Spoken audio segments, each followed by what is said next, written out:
कहानी की शुरुआत में हमें ये बताया जाता है कि क्रिमिनल्स को इस सोसाइटी में रहने का कोई राइट नहीं है और ऐसे लोगों के रहने के लिए एक जगह बना दी जाती है जो कि एक काफी बड़ा रेगिस्तानी इलाका था। और जो लोग बगावत करते हैं यानी उन लोगों का नाम होता है बैड बैचर्स। उनकी पहचान के लिए उन्हें स्पेसिफिक नंबर्स दे दिए जाते हैं। उस एरिया में दो ग्रुप्स होते हैं, एक होता है नॉर्मल इंसानों का ग्रुप और दूसरा होता है कैनिबल्स का ग्रुप। फिर हम देखते हैं कि कुछ पुलिस ऑफिसर्स एक लड़की को यहाँ पर लेकर आते हैं और यहाँ पर हम ये जान पाते हैं कि उस एरिया में ऑलमोस्ट 5000 से ज्यादा लोगों को लाकर छोड़ा होता है। वो लोग वहाँ से भाग ना पाए इसीलिए उनके लिए स्टील नेट की एक वॉल लगाई होती है वहाँ पर। जिस लड़की को भी वहाँ पर लाया गया था उसका नाम था आर्लिन। वो लड़की आगे बढ़ती है तो वहाँ पर वो एक बोर्ड देखती है जिस पर लिखा था कि बोर्ड के बाद जो एरिया है वो अमेरिका के अंडर नहीं है, यानी उस एरिया में जिस इंसान के साथ भी जो भी हादसा होगा अमेरिका उसका रिस्पॉन्सिबल नहीं होगा। आर्लिन के पास एक पेज भी होता है जिस पर लिखा हुआ था find the dream find the comfort. इस मैसेज में कंफर्ट वो जगह थी जहाँ डेजर्ट पर वो बैड बैचर्स रहते थे। कुछ दूर आने के बाद आर्लिन को एक कार दिखाई देती है जो कि खराब थी। रेस्ट करने के लिए आर्लिन कुछ टाइम के लिए उस कार में बैठ जाती है, लेकिन उसे ये पता नहीं चल पाता कि कोई उसकी तरफ आ रहा है। लेकिन जब उसे इस बात का रियलाइज होता है तो काफी देर हो चुकी थी क्योंकि वो लोग आर्लिन को पकड़ लेते हैं। आर्लिन को जब होश आती है तो वो खुद को बंधा हुआ पाती है। असल में उसे दो फीमेल्स किडनैप करके यहाँ पर लाई थी। उनमें से एक लेडी सॉ लेकर आर्लिन की तरफ आ रही होती है और वो आर्लिन का हाथ काटने लगती है। हाथ के साथ साथ वो आर्लिन का एक पैर भी काट देती है लंच बनाने के लिए, क्योंकि वो ग्रुप था कैनिबल का। डेजर्ट पर कुछ खाने को नहीं मिलता इसीलिए लोग कैनिबल्स बन जाते हैं, जबकि दूसरे ग्रुप के लोग कंफर्ट में रहते थे। जो कोई भी डेजर्ट में आता था ये कैनिबल्स उसे पकड़ लेते थे और उसे अपना खाना बना लेते थे। और ये कैनिबल खुद को बिल्कुल फिट रखते थे, अपनी हेल्थ का काफी ख्याल रखते थे। वहाँ पर बहुत सारे लोगों को इन्होंने प्रिजनर्स बनाया होता है जिनके हाथ पाँव भी काटे गए थे। कैनिबल्स को जब भूख महसूस होती है तो वो इंसानों को पकड़ लेते हैं और उनकी बॉडी का कोई भी पार्ट काट कर उसे खा लेते हैं। और अब तो आर्लिन भी उनकी विक्टिम बन चुकी थी। वो समझ चुकी थी कि वो इन कैनिबल्स का खाना बनने वाली है और अगर वो जिंदा रहना चाहती है तो उसे यहाँ से भागना होगा। लेकिन वहाँ से भागना काफी मुश्किल था क्योंकि उसका एक हाथ और पाँव कटे हुए थे और तो और उसे चेन से भी बांधा गया था। लेकिन आर्लिन को एक आइडिया आता है, वो अपनी पूरी बॉडी पर अपना वेस्ट मटेरियल लगा लेती है। नेक्स्ट डे एक कैनिबल लेडी आर्लिन को चेक करने के लिए आती है तो वो देखती है कि आर्लिन वेस्ट मटेरियल में लथपथ है। ये देखकर वो कैनिबल लेडी उसे आजाद कर देती है और आर्लिन को क्लीन करने के लिए खींच कर अपने साथ ले जाती है। फिर वो लेडी पानी लेने जाती है। इसी दौरान आर्लिन मौके का फायदा उठाकर एक रॉड छुपा लेती है। जब वो लेडी आर्लिन को क्लीन कर रही होती है तो आर्लिन उसी रॉड से उस पर स्टैब करती है जिससे वो कैनिबल लेडी गिर जाती है। फिर आर्लिन उस पर बार बार स्टैब करती है और कैनिबल लेडी की मौत हो जाती है। फिर आर्लिन क्रॉलिंग करते हुए वहाँ से भागने लगती है। आगे जाकर उसे एक स्केटिंग बोर्ड मिलता है जिसके जरिए वो वहाँ से भाग सकती थी। वो डेजर्ट काफी बड़ा होता है और आर्लिन थोड़ी दूर जाते ही थक जाती है और उसे भूख और प्यास लगने लगती है शिद्दत वाली, जिसकी वजह से आर्लिन बेहोश हो जाती है। वहीं पर एक आदमी था जो कि अकेला रहता था, यानी ना तो वो कंफर्ट ग्रुप का था और ना ही कैनिबल था। वो बूढ़ा था जिसकी वजह से वो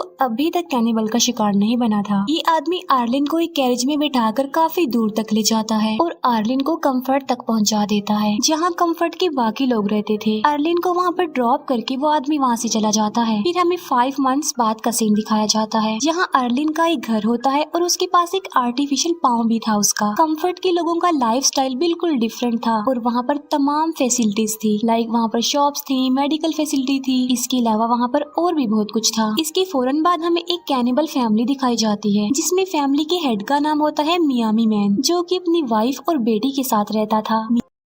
मियामी मैन एक काफी अच्छा पेंटर था जो उस वक्त अपनी बेटी का स्केच बना रहा होता है। मियामी मैन एक लड़की के पास जाता है जिसे उसने प्रिजनर बनाकर रखा हुआ था और वो उसे मार डालता है। डिनर करने के लिए उस लड़की की बॉडी के टुकड़े टुकड़े कर देता है। फिर वो फैमिली रात का खाना खाती है। नेक्स्ट डे हम देखते हैं कि आर्लिन अपसेट थी क्योंकि वो अपने हाथ और पाँव को खोकर काफी दुखी होती है। उस वक्त वो अपनी बॉडी के पार्ट्स को मिस भी कर रही होती है। ये सोच रही होती है कि अगर उसकी बॉडी पूरी होती तो वो कितनी अच्छी लगती। साथ साथ उसे कैनिबल्स पर गुस्सा भी आ रहा था क्योंकि आखिर उन्हीं की वजह से तो वो ऐसी हुई थी। कैनिबल से बदला लेने के लिए वो एक गन लेती है और वहाँ से निकल जाती है। कंफर्ट से निकलने का एक दूसरा रास्ता भी होता है और वो दूसरे रास्ते को ही यूज करके वहाँ से निकलती है। मियामी मैन की वाइफ घर का कुछ सामान लेने का सोचती है, इसीलिए वो अपनी बेटी को भी साथ ले जाती है। दोनों माँ बेटी पुराने सामान में से जरूरी सामान ढूंढ रही होती है, लेकिन आर्लिन कुछ दूरी से उन्हें देख लेती है और वो उन लोगों के पास जाती है। आर्लिन को जब ये बात पता चलती है कि वो दोनों कैनिबल है तो वो डिसीजन लेती है उन्हें मार डालने का। मियामी की वाइफ उसे कहती है कि प्लीज हमें जाने दो, हमने तुम्हारा कुछ नहीं बिगाड़ा है, मगर आर्लिन उसकी एक नहीं सुनती, बल्कि वो कहती है कि मैंने भी तुम जैसे कैनिबल लोगों से अपनी जान की भीख मांगी थी, लेकिन उनको मुझ पर तरस नहीं आया, बल्कि उन्होंने मेरा एक हाथ ही काट दिया। ये कहते ही आर्लिन मियामी की वाइफ को शूट करके मार डालती है। मियामी की वाइफ जब मर जाती है तो उसकी बेटी को कुछ समझ नहीं आता कि आखिर मेरी मदर को क्या हो गया है, क्योंकि वो कुछ भी नहीं बोल रही है। बच्ची को अकेला देखकर आर्लिन को उस पर तरस आ जाता है और वो डिसाइड करती है कि वो इस बच्ची को नहीं मारेगी। वो उस बच्ची को अपने साथ कंफर्ट एरिया में ले जाती है। इन दोनों को कंफर्ट जाते हुए वो अकेला आदमी देख लेता है। कंफर्ट में उस बच्ची को एक रैबिट पसंद आ जाता है, इसीलिए आर्लिन उस बच्ची के लिए वो रैबिट परचेज कर लेती है। बाद में आर्लिन उस बच्ची को अपने ही घर ले जाती है। शाम होने वाली थी और मियामी की वाइफ और बेटी अभी तक घर नहीं आए थे, इसीलिए उसको फिक्र हो रही थी। मियामी मैन उन दोनों को ढूंढने के लिए निकल पड़ता है। वो उसी जगह पर जा पहुंचता है जहाँ पर पुराना सामान पड़ा हुआ था। वो देखता है कि उसकी वाइफ की डेड बॉडी को कौवे खा रहे हैं और उसकी बेटी भी लापता थी। उसका कुछ भी पता नहीं चल पा रहा था कि वो कहाँ गई। सडन मियामी की नजर उस अकेले आदमी पर जाती है जो कि पुराने सामान के पास खड़ा हुआ कुछ ढूंढ रहा होता है। मियामी उस आदमी को अपनी बेटी का स्केच दिखाता है और ये पूछता है कि क्या आपने इसे कहीं पर देखा है। वो आदमी मियामी को कहता है कि ठीक है, मैं तुम्हें बता देता हूँ कि तुम्हारी बेटी कहाँ पर है, लेकिन उसके लिए एक शर्त है और वो ये कि तुम मेरा भी सेम ऐसा स्केच बनाओ। अब क्योंकि मियामी के पास और कोई ऑप्शन नहीं होता, इसीलिए वो उस आदमी का भी स्केच बना देता है। फिर वो आदमी मियामी को एक क्लू देता है। वो उसकी बेटी के स्केच पर लिख देता है फाइंड कंफर्ट। ये उस तरफ इशारा था, यानी उसकी बेटी कंफर्ट में है। रात को अर्लिन उस बच्ची को एक क्लब में लेकर जाती है जहाँ पर कंफर्ट एरिया का सबसे ज्यादा रिच आदमी होता है, जिसका नाम होता है दी ड्रीम। ड्रीम को सब लोग वहाँ पर अपना हीरो समझते थे, क्योंकि वो अकेला ही पूरे कंफर्ट में ड्रग्स सप्लाई करता था। अजीब बात ये थी कि उस ड्रग में एक किस्म का मैजिक था और जो आदमी उस ड्रग को लेता था वो अलग ही दुनिया में खो जाता था। उसका माइंड अलग ही डायरेक्शन में चलने लगता था। ऐसा फील होता है कि जैसे इंसान ड्रीम में आ गया है, इसीलिए तो उस आदमी का नाम ड्रीम होता है। और ड्रीम कंफर्ट का मेयर भी था। पार्टी में ड्रीम सबको ड्रग देता है। उस वक्त आर्लिन भी एक ड्रग ले लेती है। इसी दौरान मियामी की बेटी का रैबिट उसके हाथ से छूट जाता है और वो उसे लेने जाती है। इसी कोशिश में वो बच्ची आर्लिन से काफी दूर चली जाती है। वो बच्ची ड्रीम के पास पहुंच जाती है और वो उसे अपने साथ ले जाता है।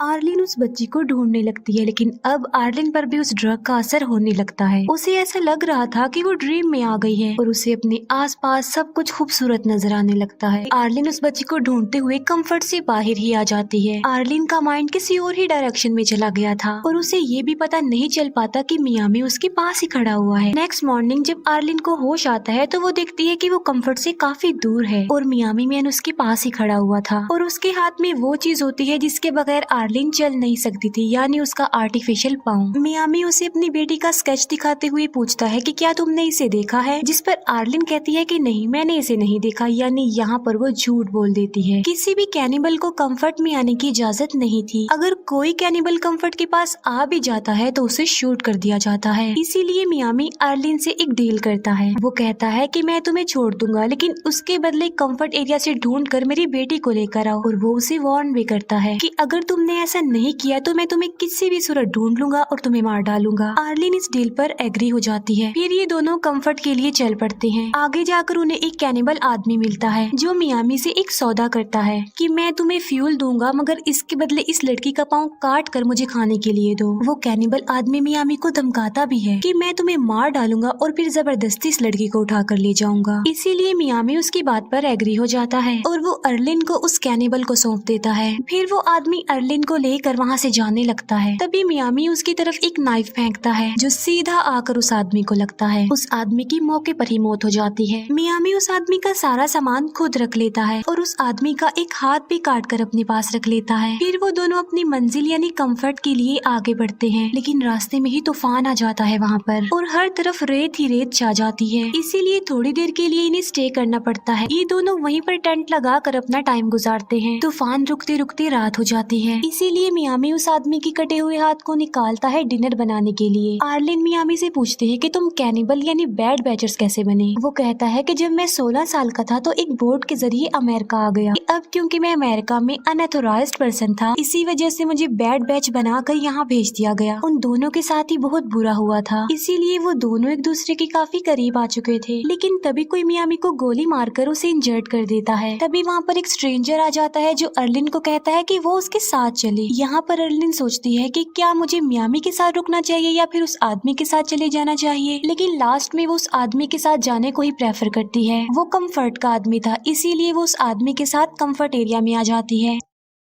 लेकिन कंफर्ट में आने के बाद उसे अच्छा फील नहीं हो रहा था। कंफर्ट में आकर वो खुश नहीं थी। वो उस टाइम को याद कर रही थी जब मियामी ने उसकी जान बचाई, उसका ख्याल रखा। जो टाइम उन्होंने साथ गुजारा था, अर्लिन उसे बड़ा मिस कर रही थी क्योंकि वो मियामी को लाइक करने लग गई थी। इसीलिए वो फैसला करती है कि वो मियामी के पास वापस चली जाएगी और उसी के साथ ही रहेगी। इसीलिए अर्लिन उसी जगह पर पहुंच जाती है। वहाँ पर उसे मियामी तो नहीं मिलता, लेकिन उसकी नोटबुक मिल जाती है जिस पर वो स्केचेस बनाता था। अर्लिन उस नोटबुक को उठा लेती है और वापस कंफर्ट में आ जाती है। वो अकेला आदमी डेजर्ट में बिल्कुल अकेला बैठा हुआ था। तभी वो देखता है कि कुछ दूरी पर बहुत सारे कौवे उड़ रहे हैं और वो समझ जाता है कि वहाँ पर जरूर कुछ न कुछ है। पास जाकर चेक करने पर वो देखता है कि वहाँ पर मियामी भी होश पड़ा हुआ है। वो मियामी की मदद करता है। वो एक कौवा पकड़ता है और मियामी को खिलाता है ताकि उसे थोड़ी ताकत मिले। दूसरी तरफ अर्लिन मियामी की नोटबुक देख रही होती है जिसमें डिफरेंट टाइप्स के स्केचेस बने हुए थे। उन स्केचेस में एक स्केच मियामी की बेटी का भी था। अर्लिन फैसला करती है कि वो किसी भी सूरत में उस बच्ची को ढूंढ लेगी। वो मियामी की बेटी का स्केच लेकर सारे कंफर्ट वालों से पूछती है कि क्या किसी ने उसे देखा है, मगर किसी ने भी उस बच्ची को नहीं देखा होता। थक हार कर अर्लिन एक जगह पर बैठ जाती है। फिर वो देखती है कि कुछ लेडीज ड्रीम के घर से बाहर आ रही हैं। वहीं पर एक लेडी के साथ मियामी की बेटी भी होती है। यहाँ पर हम ये जान पाते हैं कि असल में ड्रीम ने मियामी की बेटी को अडॉप्ट कर लिया था क्योंकि उसकी कोई औलाद नहीं थी। अब फाइनली अर्लिन को पता चल जाता है कि आखिर मियामी की बेटी कहाँ पर है, लेकिन वो सोचती है कि मैं उस बच्ची को कभी भी वापस नहीं ला सकूंगी क्योंकि ड्रीम बहुत पावरफुल है, उसके पास सारी अथॉरिटी है और वो ऐसा नहीं होने देगा। उसे एक आइडिया आता है और वो ड्रीम के पैलेस पे जाती है। पैलेस में बहुत सारी औरतें ड्रग्स बना रही थी। ड्रीम वहाँ आकर बताता है कि आज वो जो कुछ भी है इस ड्रग की वजह से है। अर्लिन कहती है कि मैं भी इन औरतों की तरह इस पैलेस में काम करना चाहती हूँ, जिस पर ड्रीम इस बात पर राजी हो जाता है। एक लेडी अर्लिन को एक रूम में ले जाती है जहाँ पर अर्लिन वॉशरूम का बहाना बनाकर चुपके से अपने नकली पाँव में से गन निकाल लेती है। वो उस लड़की को गन पॉइंट पर लाकर प्रिजनर बना लेती है। वो ड्रीम को कहती है कि अगर तुम बच्ची को छोड़ दोगे तो मैं इस लेडी को छोड़ दूंगी। वो लेडी ड्रीम की वाइफ थी, इसीलिए ड्रीम को उसकी बात माननी पड़ती है। अर्लिन, वो लेडी और वो बच्ची तीनों एक कैरेज में बैठकर वहाँ से जाने लगते हैं। कंफर्ट एरिया से बाहर आने के बाद अर्लिन उस लेडी को छोड़ देती है और जाने देती है। फिर अर्लिन और वो बच्ची डेजर्ट की तरफ आगे बढ़ते हैं। आगे जाकर उन्हें मियामी मैन भी मिल जाता है जो कि उस अकेले आदमी की हेल्प की वजह से काफी बेटर हो गया था। अर्लिन उस बच्ची को मियामी मैन के हवाले कर देती है और वो मियामी को कहती है कि प्लीज मुझे भी तुम अपने साथ ले चलो। मियामी उसे कहता है कि ऐसा नहीं हो सकता। वो उसे काफी समझाने की कोशिश करता है। वो कहता है कि हमारी दुनिया में तुम्हारे लिए मौत के सिवा और कुछ नहीं है क्योंकि हम कैनिबल हैं और तुम किसी न किसी दिन कैनिबल का खाना बन सकती हो, इसीलिए तुम्हारे लिए बेहतर है कि तुम अपने ग्रुप यानी कंफर्ट में चली जाओ। अर्लिन कहती है कि नहीं, मैं वापस नहीं जाऊंगी। वो कहती है कि मुझे इससे कोई फर्क नहीं पड़ता कि तुम कैनिबल हो, मुझे बस तुम्हारा साथ चाहिए। मैं तुम्हारे साथ रहना चाहती हूँ क्योंकि मैं तुम्हें लाइक करती हूँ। मियामी की बेटी उसे कहती है कि मुझे भूख लगी है और मैंने नूडल्स खाने हैं, ना कि गोश्त खाना है। अब वहाँ पर तो नूडल्स मिल नहीं सकते थे, इसीलिए मियामी मैन उसके खरगोश को मार डालता है और वो ही उसे खिला देता है। वो लोग हैप्पी लाइफ गुजारने लगते हैं और यहीं पर ये मूवी एंड हो जाती है। Thank you for watching.